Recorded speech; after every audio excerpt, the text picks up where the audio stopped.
বাপ দাদার প্রত্যেক সূত্রে যদি সম্মান পাওয়া যায় তবে সেই সম্মানটা একটু ধরে রাখা উচিত।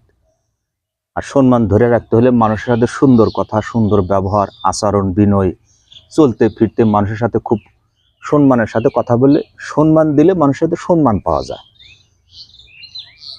আল্লাহ তাআলা কোরআন মাজিদের সূরা আল ইমরানের একটা আয়াতের অংশের ভিতর বলছেন, অত ইজ্জু মানতাসা অত জিল্লু মানতাসা। অর্থ হচ্ছে আল্লাহ চাইলে কাউকে সম্মান করতে পারেন, আবার কাউকে চাইলে সম্মানের দিয়েও জিল্লতের সাথে তাকে বিদায় দিতে পারেন। পাঁচাটার কোনো সুযোগ নাই, কাউকে তেল মারতেও আসে নাই। মূল কথা লাইন আসে।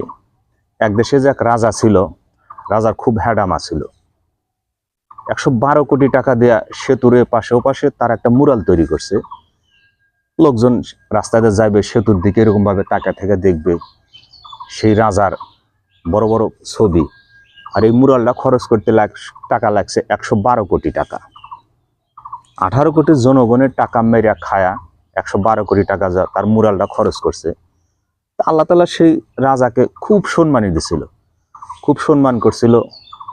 সম্মান দেওয়ার পরেও সেই সম্মানটা সে ধরে রাখতে পারে না। তার কৃতিকর্মের কারণে সে সম্মান যখন বেইজ্জত হয়েছে, আল্লাহ তাআলা তাকে বেইজ্জতের সাথে, জিল্লতের সাথে তাকে সম্মানটা ছিনিয়ে নিছে। সম্মানের মুকুট তার মাথা থেকে ছিনিয়ে নিছে।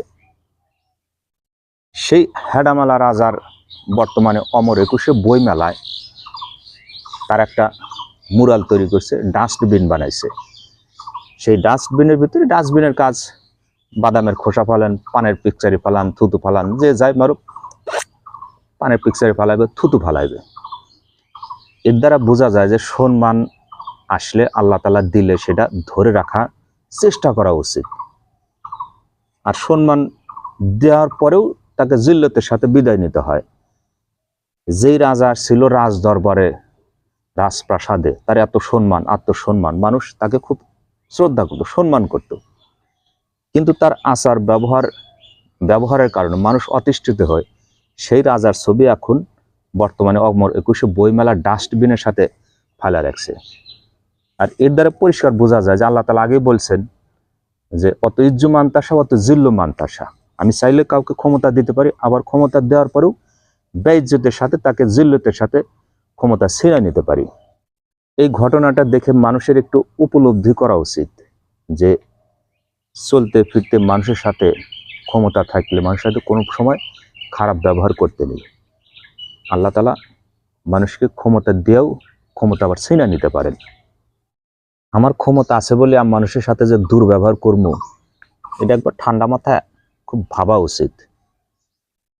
গ্রামের প্রত্যন্ত অজপাড়া গ্রাম থেকে শুরু করে সুদূর সেই রাজপ্রাসাদ পর্যন্ত এমন কোনো মানুষ নয় আমি সেট করে রাখি নাই।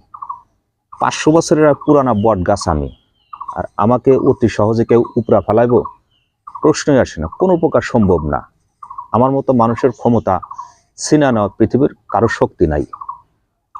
এইরকম অহংকার, দাম্ভিকতা যদি মনে মনে আমি রাখি, আল্লাহ তাআলা যে কোনো মুহূর্তে, এক মুহূর্তে ধ্বংস করতে কোনো দ্বিধাবোধ করবেন না। কারণ অহংকার পতনের মূল। ভালো থাকবেন, সুস্থ থাকবেন। আল্লাহ হাফেজ।